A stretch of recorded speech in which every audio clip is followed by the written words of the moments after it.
All right. That's fun. Good evening, or afternoon, evening. I'd like to call the work session for June the 4th to order. And at this time, I'll turn it over to Dr. Cole for the items of information. Thank you, Chairman Edgy. Our first item is under finance update, and I'll turn it over to Ms. Preston. So we have good news tonight. The governor announced we only get cut by 11%. So that means no millage rate increase. We budget 1% increase in the property values at a 98% collection rate. We leave the millage rate the same. We'll pick up about $705,000. The decrease in the QBE funds went from 8.4 to 6.4, basically. The other differences in the expenditures, I'll go over in a minute the detail of the RIFs. Again, we moved the PC refresh to East Plus temporarily. Reduce the summer school budget because it's only for 1 month or 2 weeks in July. And we did get a rate increase on our property insurance of $114,000. And then I decreased some of the department budgets. There were some expenditures like a lease that was expiring, and so I will go over that in a minute in detail. So the good news is we're down to our lowest deficit ever of $1 million budget deficit with a projected ending fund balance of 10.89. But you know we're going to pick up several million from the school year for savings and collections of taxes. So the next page will show you the detail.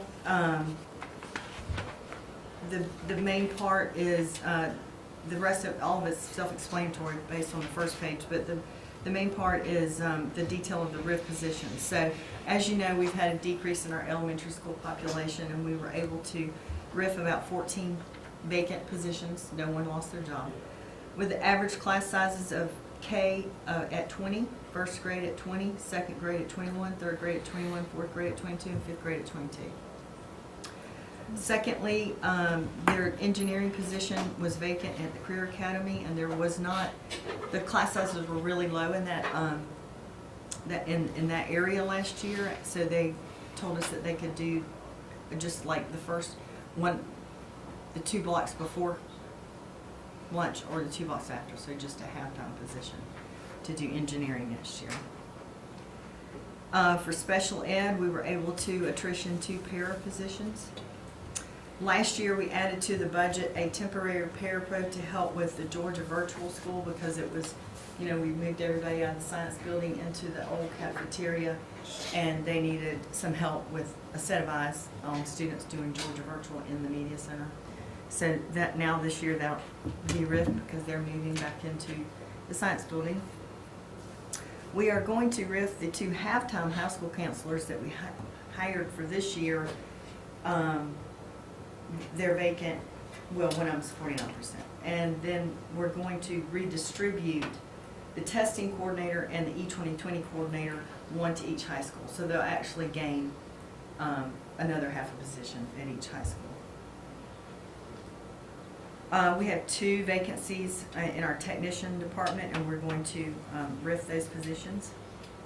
We had a 1-to-1 nurse assignment that is ending. We're going to do that one through attrition. Psychologists. We earn 5 psychologists on our QBE allocation sheet, and I'm moving the 6th one that we employ to 6B. The literacy coordinator position is being eliminated, and I believe we're going to kind of redefine that and use Title II money for literacy. The assistant superintendent of operations is going to be on hold for a year. The purchasing clerk that actually does purchasing / athletics at the new field house, I am reassigning one of the people in my office to do that halftime, so she's going to be here halftime and out there halftime, so that saves the position. We have 1 vacancy in our SRO department. We're going to attrition that vacancy, and the information technology director has been here for probably 40 years, is finally going to the house. She's 49%er, and she's finally retiring. So that's the detail of all the positions, total 27. a net of 25, because we're actually adding 2 at Risley Middle to split out reading and writing like the other middle schools. And then the other detail of the reduction is the last page for the departments. This year, HR revamped their recruiting tools and designs and whatever else they do that they use for recruit. So I was able to remove that budget because they've already purchased everything. In the agenda tonight, you'll see the Performance Matters contract is $14,500 lower than last year because we decreased one of the components that we weren't really utilizing. The Executive Director of Facilities budget has had in the past about $400,000 to do paint and carpet of facilities and unanticipated major expenditures like chillers or things like that.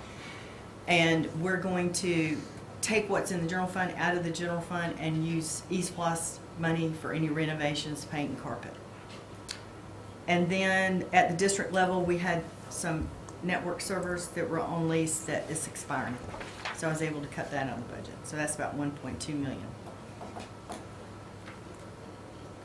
So, good news. Real good news.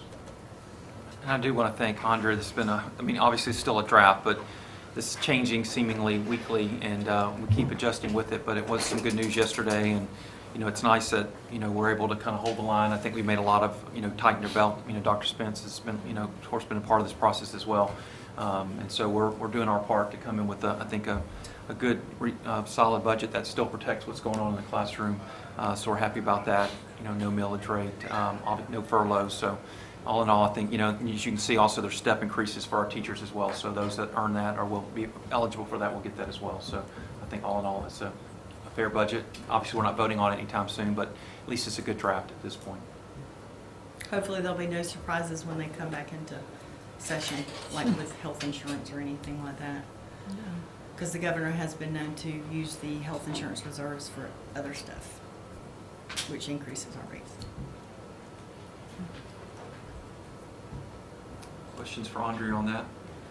I know we can't really predict this yet because we haven't really started talking about it yet, but as far as coming back to school in August, I can foresee an increase in costs based on extra folks to help with cleaning and mask and extra fuel because we got to run more routes because you haven't been keep kids on the bus. So I know you can't really put that in there, but I don't want to get too excited yet because I feel like I don't know how much it's going to be, and nobody does, I guess. But based on what we decide to do, there's going to be some added costs for sure in the fall, unless we decide. Right. I think that's fair to say. Whatever the case might be, but I feel like it's great news so far. I just want to be cautiously optimistic that there's going to be some added costs, whether it be additional staff to help with whatever. Right. When we start back. It's something we'll have to monitor for sure, but I think the way we budget, with some of that, it's kind of built in with the conservative nature. We have to a little bit. It won't be a deal breaker, but or hospital homebound teachers, more people. I mean, kids that can't come back, or teachers that can't come back, or don't feel like they can for whatever reason. So, anyway. Okay, and so what I was going to have Andrea do, Ms. Preston, is since we're kind of still rotating people through here, is jump on down to her action items if that's acceptable to everybody, so that she can cover those. She's got a lot of the usual. Some of those are usual anyway, as you all know. Summer items we do for food and nutrition, and so I'll let her start with A, which is the review of the April financial report. Right. So the month of April, there were no budget amendments to the general fund that changed the overall revenues or expenditures. The year-to-date revenues represent 92.9% of the budget, and the expenditures represent 78.4%, even though we're 83.3% through the year. So again, if you look at the recap down at the bottom by type of expense, you'll see we're a little below 80% spent of the salary budget and the benefit budget, which is 88% of the whole budget. So there will be significant savings at the end of the school year. The March sales, this is old news for you guys, but the March sales tax collections received in April in the amount of $1.9 million. They were good news, even though it was 9% lower than last April. And then the year to date at the end of April is 3.56 5-6% higher than last fiscal year. But next month, that gets cut down. I've already looked at that. So I booked the May receipts, and, they came in at about 1.6, and the year before that, it was 2.2. So we were 26% below last May.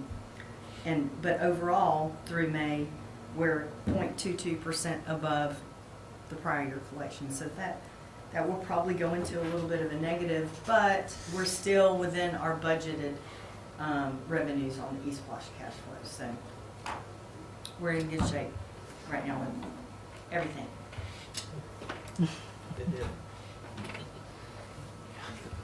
The next item is our spending resolution. As we mentioned, I think the last couple of months, because we don't know what the final budget's going to be from the state, probably in 2 or 3 weeks, which I think, if not 90% more of the districts in Georgia are doing this.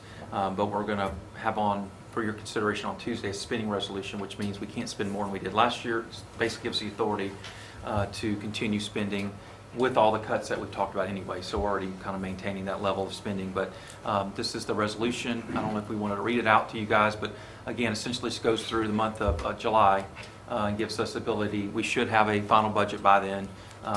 And a lot of systems actually do use this in June until they get better numbers, but we have not utilized that in the past. So this is perfectly, everybody again is doing this around the state, and we're going to take advantage of it again, or as well this year, to get through this month. So are there any questions about that resolution and what it authorizes us to do? So what we'll end up doing is during the month of July, when we do hearings for millage rate, we'll just combine it with the budget hearings. You're supposed to do 2 of those.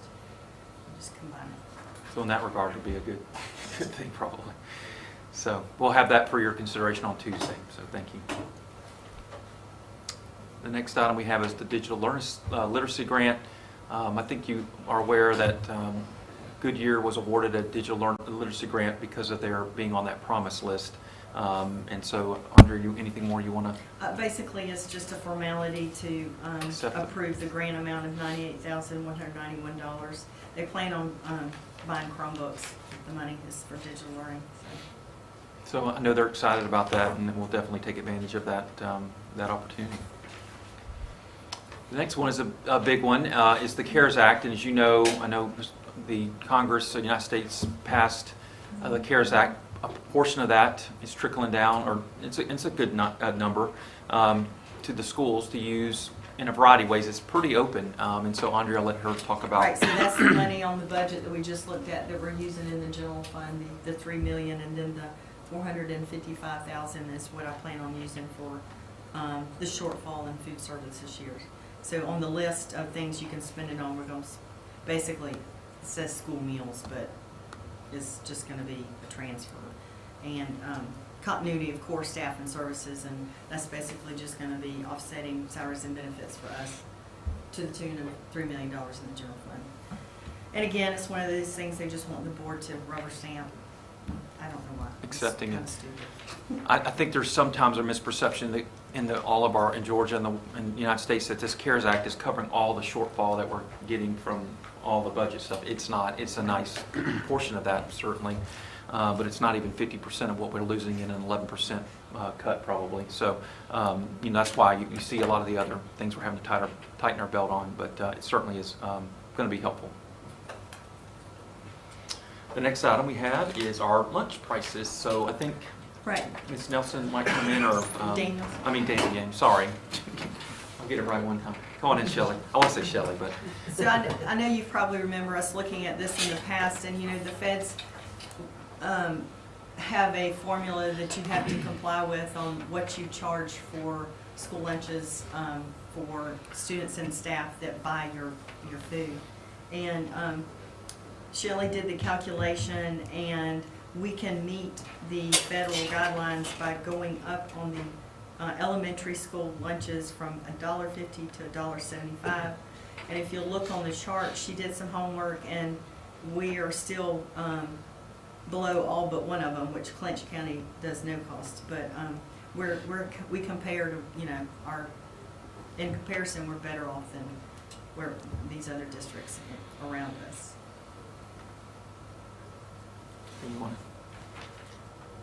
we appreciate her looking at showing that. It's kind of nice to know that we're on the low end of that for sure. And I think we've done a good job with that. Any questions for Ms. Nelson? Ms. Daniel? Gosh. That's it. All right, thank you. Thank you.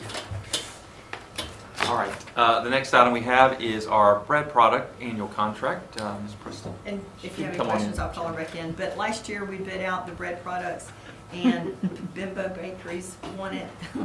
And we want to do a extension on that, another extension. So last year's bid is in here, and then a letter requesting to extend the pricing from last year to this year. I mean, this year to next year.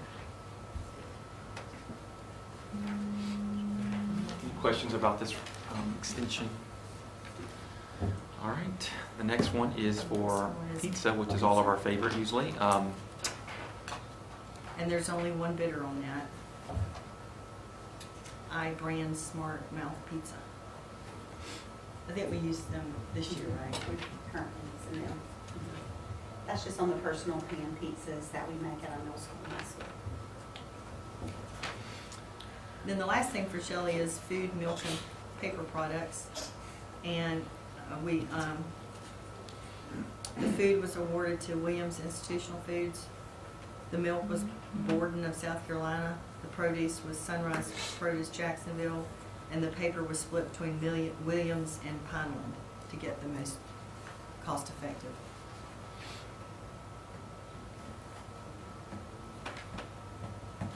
Any questions about that? Okay. Thank you. Then the next thing is our annual maintenance support agreement for the security cameras through Adaptasolve, $69,540. And they're on state contract.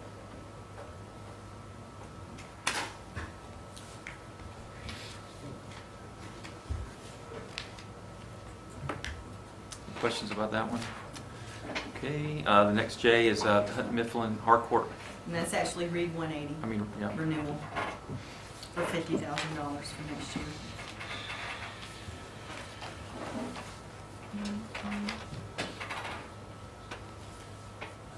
Okay, thank you.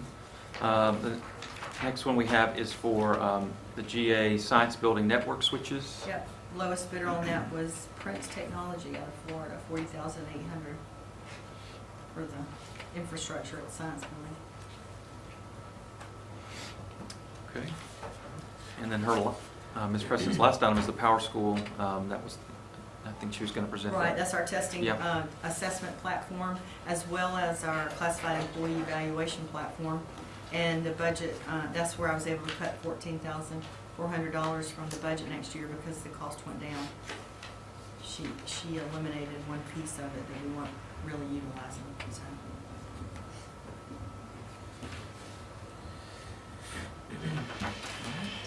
Any questions? A lot of items there, but most of these are just stuff that we do every summer. Any questions for Ms. Preston before she goes? Thank you for everything that you're doing. Thank you, Ms. Preston. Thank you. Thank you. Next area we're going to cover, and I think I just saw her walking back to her office, but Ms. Lewis, so if somebody can grab, oh, there she is. Come on in. You disappeared for a second. I'm like, where's she going? All right. It's going to talk about summer programming or summer school. So, Alright, so the attachment shows the sites for the summer school for elementary, middle. And of course, Burns County and Glenn County will both be hosting theirs, but they'll be virtual for ingenuity. The first school listed, like in elementary, Burrs Millette, Tillamarsh. The hosting school will be Burrs Millette. And then there's Goodyear and St. Simon's. Goodyear will be the hosting school. Altown will be the hosting school in Sterling. And Golden Isles will be the hosting school. And if you're wondering kind of like, well, maybe there's kind of spread apart, their schools are not really close together.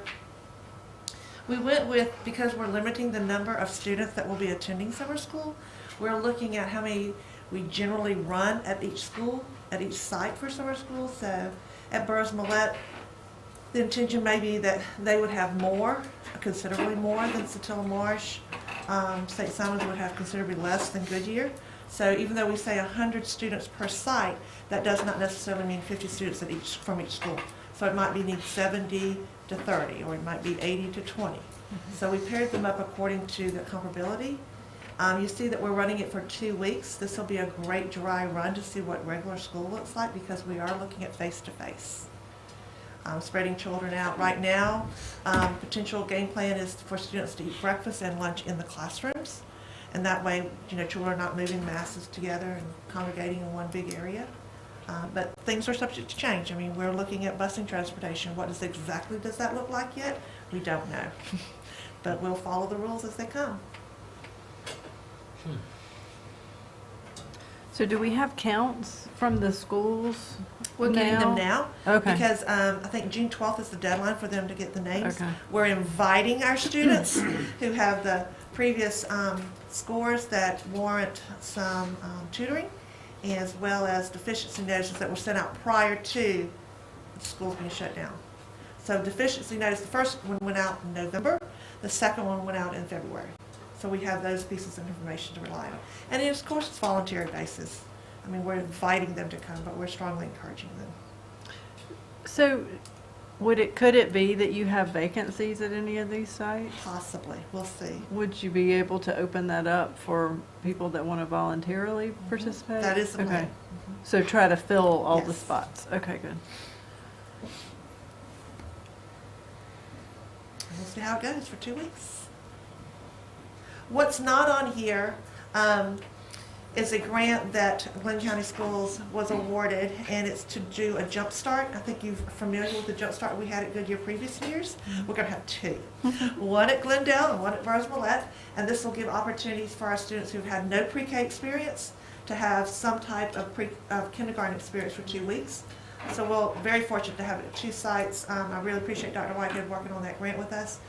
The best news is that Head Start said, hey, we really want to partner with you guys. So we're going to tap into the students in our neighborhoods that have no preschool experience, but if we can't get them on board to come, then we will, our next group of children we're going to be looking at are the children at Head Start, because their program looks very different from ours. And it's been a great partnership that we're building with the community. And to make it even better, the Early Childhood Roundtable Committee in our community, we've been talking, and she has a little bit of money, and she's willing to pay the bus driver and the gas, and Head Start said we could use their buses to bus some of their children into our program if we have the space. And that is just like the grand finale, like fireworks going off, because we want to reach those children to be part of our school system, because their structure looks different at Head Start. So I think that's just phenomenal. So I'll let you know how that goes. And it's a lot of work. A lot of systems are not, or some are not doing summer school for a lot of reasons you can imagine. But I appreciate the effort. I think it's worth it to try to help our students in some ways catch up, as well as get some, work out some things too as we move forward. So I'm excited that we're doing that. Thank you. You're welcome. Do I need to wipe this off? I'm sure you didn't spray it. All right, thank you. All right, Mr. Boudreau. He's been peeking in all this time. All right. We got our facilities update next. Good afternoon, everybody. All right, let's get right into it. Glynn Academy, the science building, everything's looking very well, except we had a hiccup with the laptops, but we finally got a solid delivery schedule on those, and that'll be July 7th. So we should still make it. We'll be fine. Furniture's still showing up next Monday. Classroom furniture, week after that it'll be case goods, so we're going to be on it hot and heavy for the next 2 or 3 weeks. Additional parking, I think we closed on 2 more. We did close on 2 properties. 2 properties. And so that's Yeah, I think done. we're going to wait and see how the rest of them close before But we we have start. 2 or 3, as you know, that we're waiting on that are land bank properties. So once we get all that, I think we'll be able to make a decision on how to clear it and stuff like that. But How we proceed from there, we'll just kind of play that by ear. The Glynn Academy PE edition, You know, we went out for RFQ for construction manager for the new project, and I think we can go go ahead ahead and jump and down. look at that now. Here are the results of our request for qualifications. As you can see, the highest rated construction manager was R.H. Tyson. We have good history with him. They doing science building. They did Sidney Lanier. They've done some other things for us with pretty good success. That's how the scoring worked out. As part of that scoring was a cost component, and luckily they were the lowest cost proposer as well. So they're basically the highest rated, lowest cost proposer, and we feel very comfortable recommending them to proceed with this project. Dr. Spence was part of our review committee. We're kind of breaking him in on how we do things there, and we appreciated his input on it, and I think this would be a good recommendation for Tyson. And as Al talked about last month, I believe, you know, this is because of the complexity of this project and for a variety of reasons, having this kind of upfront construction manager is going to be very important, I think, with this particular project. So they kind of shepherd it through, and Right. And so this is not any cost yet that's associated with this. Not but yet. We'll be presenting those pieces as they come in the future. As part of their proposal was a pre-construction phase where they'll help us develop the plan further, value engineer, and come up with a guaranteed maximum price. That'll be part of their pre-construction services that was included in the RFQ. So hopefully that'll work out really well. So that would be up for your Action item. Action item for Tuesday, to have them as our construction manager for the for the new gym addition, whatever we're calling it. So, any questions about that? I have a question. Sure. So does that mean that we would use their construction company also? Usually, yes, Yeah, I unless mean, it something makes- really okay. goes out of Okay. whack. That's the beauty of this system is if you get through pre-construction and, you know, we're not getting results that we want, we stop right there and start all over. But I don't predict that happening. Okay. Yeah, But but we they would end don't- up being the contractor for the most part.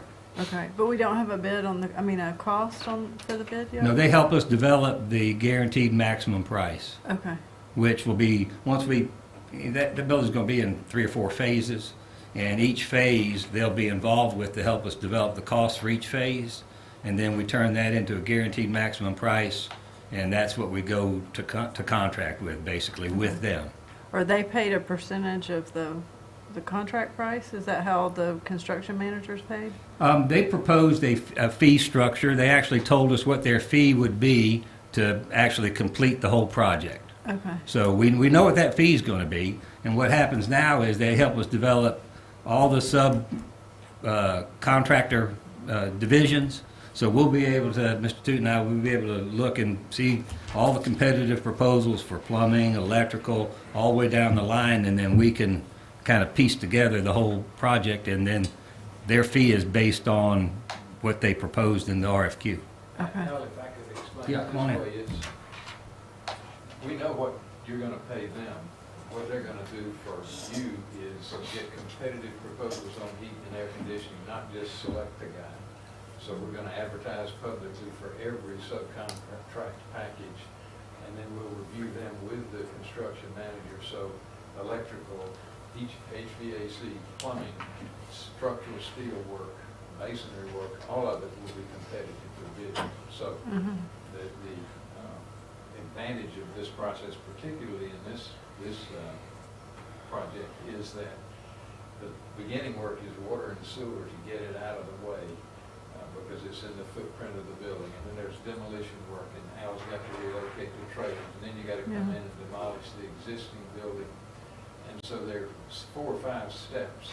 We could do it with separate contractors, 4 or 5 separate contractors, but there's always those misunderstandings and things. We are much more comfortable doing it as a single contract in stages, and that's why we've got a fixed fee up front. So they won't get a penny more if it costs $10 million than if it costs $5 million. Okay, So okay. they're in a fixed Okay. fee posture. It's fixed. yeah, And it provides you that continuity throughout the whole project since Yep. we're breaking it And down. Okay. as was everybody else that that presented. Yeah. That's all that they will put in the bank. Well, that's the part I like, is the fixed fee and not tied to the Right. It's contract. not a percentage. Yeah, Not okay. Do they tell you up front how much or what percentage they plan on self-performing, if any? I mean, does Tyson do a lot of that or no? They will only self-perform what they must. Okay. The reason I say that is we're gonna advertise for masonry, for example. It's difficult and usually relatively high cost to get lump sum masonry contracts. Usually, a general contractor would usually buy block and buy mortar and subcontract by the piece for the masonry, if you follow me. Sure. But we'll bid the masonry work if we get a price that, and then we'll ask them to bid it as well. But we have good data in terms of what it costs per block for many projects. So we Sure. they will give us a competitive market price for laying block, for example, and brick. And there'll just be a handful of things like that they will do.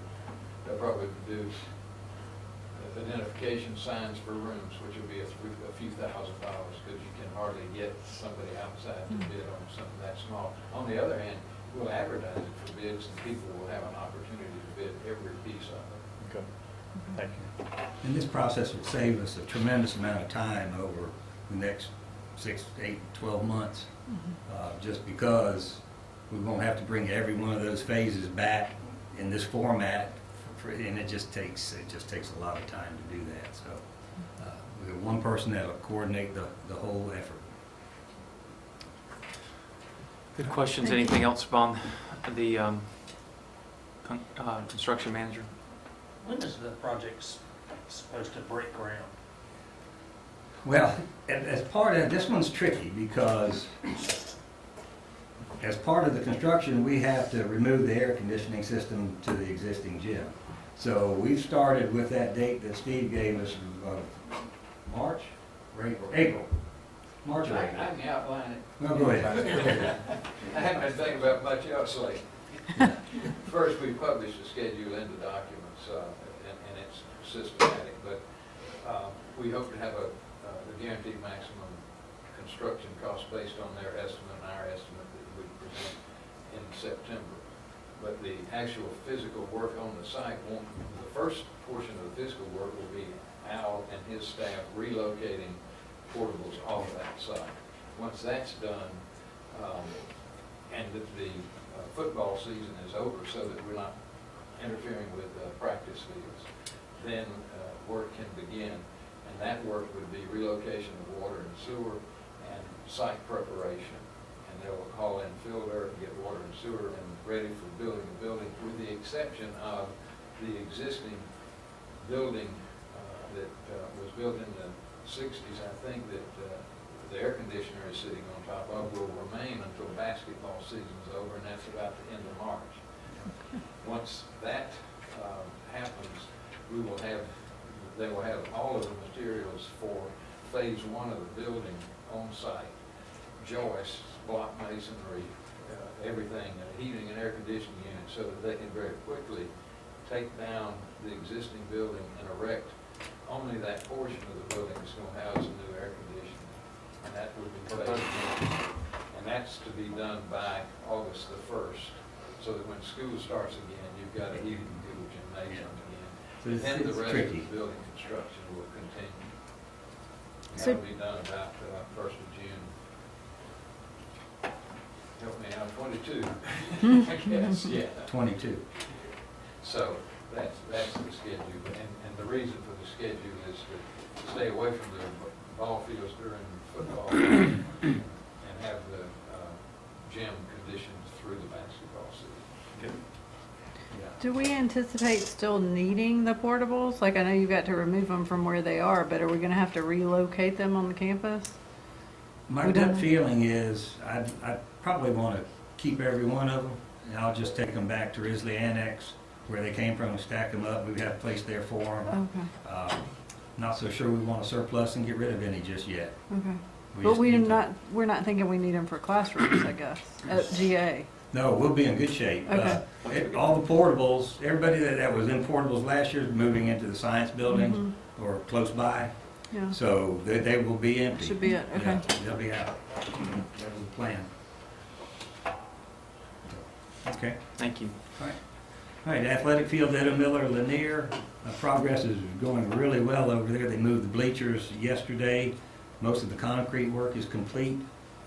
I expect them to finish way ahead of schedule, probably by the end of the month. That will be wrapped up. It's looking pretty good over there. It'd be it's well worth the effort that we put into it.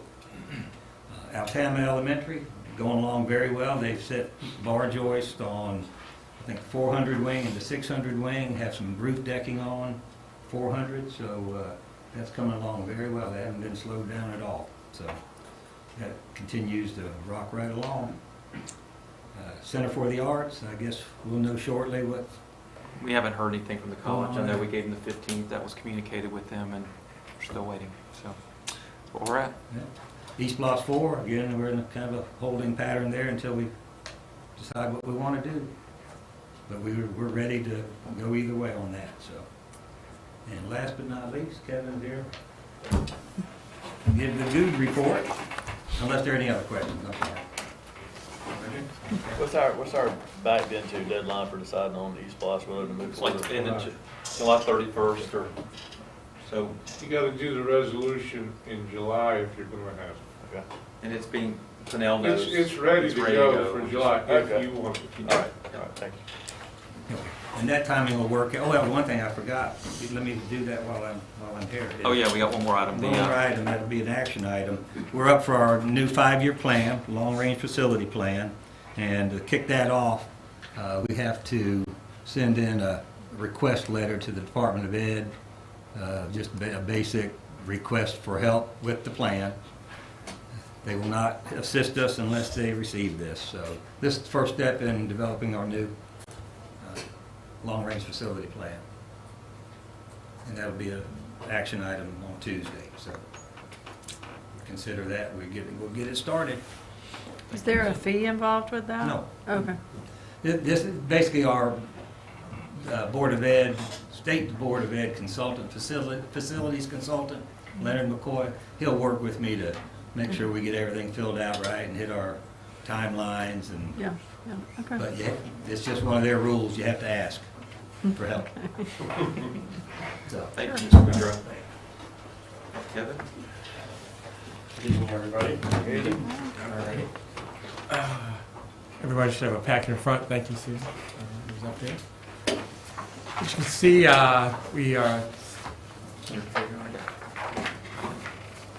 got one?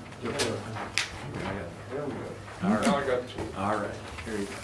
As you can see on our summary report, we still have East Splash 2 funds that were in surplus, and you guys in previous months have approved moving those funds for the St. Simon's fencing project, as well as for the re-roofing of the gym. And so that expects to be run that out in the next several months, and then close down East Splash 2. As we look at the next page on projects related to East Splash 3, you'll see it starts with there's 12 projects that have been completed so far. It represents about 6 other additional ones. I'm sorry, 7 others that are in progress, and everything reflects the funds appropriately in terms of the projections going out. If we move forward, any questions on East Splash 2 and its closing out? Anyway, okay, great. As Andrea mentioned earlier, if we move on to page 3 in the summary report, the receipts were under budget for the first time in quite a while, but not as far as much as we thought it would have been. So about $100,000 below budget target, but overall we are still more than $2 million plus in surplus against budget on what our receipts would have been. Any particular questions there? And as Andrea mentioned earlier as well, there is a projection going to the next slide. There is a projection that next month may be a little bit more of a hit, but we'll see. Hopefully it won't be. But I'll tell you, if the velocity of people that I've seen at the hotels during the last few days, you guys may be, knock on wood, be in really good shape as we continue to move forward. As you can see, our projections in terms of our actual versus projection versus last year are tracking just as planned, and we expect to continue to wrap up the year ahead of budget in terms of the receipts. And we still have about 7 months on this E-Splash running out into next year. Any particular questions? I mean, in relative terms, it was good news. You know, we expected a hit obviously from last month, but, you know, being only 100,000 below projections is not as bad as we feared, and this month hopefully was the worst one we'll have. So that's definitely would be good news. That's it. Any other questions? Thank you. All right, guys. Thank you, Kevin. Thanks a lot, everybody. Safe trip. And our next item, or and even last, I think, is our transfer request. We do this usually in the summer. So Ms. Bennett has that information. Yeah, and I think, yeah, there's the. So we'll look at that for just a second, and as you're looking at that and seeing that the number is 38, requested a transfer, just looking back at last year, the number is somewhat consistent. Last year we had 28 who made a formal request for a transfer. And just as a point of interest, as I looked at the information, it emerged for me that these requests are, 20 of the requests were just flat out school assignment changes. But then something kind of interesting came to me is that 17 of those requests were for a grade band switch. Like perhaps they were teaching 4th or 5th grade at elementary school and want to go to middle school. And it worked every way. High schooler teachers wanting to come down to middle up to high school. So that was kind of interesting as well. Of this 38 that requested, if the personnel report is approved Tuesday night, so assuming that those are approved, 9 of the 38 will be transferring next year off of the transfer list. Just because you put on the transfer list isn't a guarantee. You know, obviously you're going to there'll be an opening or there'll be a position for you. Any questions? And we usually do have, you know, one of the things we do in the summer is the attendance and different things. Obviously, that's somewhat moot point at this, you know, time due to what's going on. But it'll be something that we'll have to look at as we move forward next year. As Mr. Halsey said earlier, it'll be interesting with all the different things, and some people may not feel comfortable coming back to work. So that's something we'll have to work around for sure. So, any questions for Ms. Bennett on that one? That was actually all of our items, Chairman Edgy. So we do have some personnel, obviously, maybe some land to talk about with the board executive session. Any legal? Not sure, but I'm available if we do. We'll just go in there and hit it just in case, but I'll entertain a motion to go into executive session for land, legal, and personnel. So moved. Motion made by Ms. Sims. Can I get a second? Anyone? Second. Anyone? Give it to Mr. Halsey. All those in favor? It's unanimous. At 5:14, Ms. Liptrap.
Don't even drink.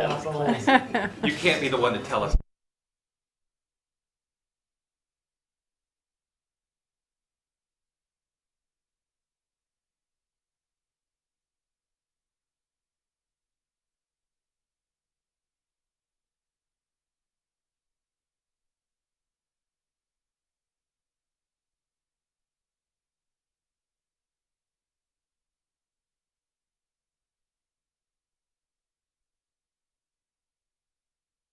Motion to return to open session. It does like it.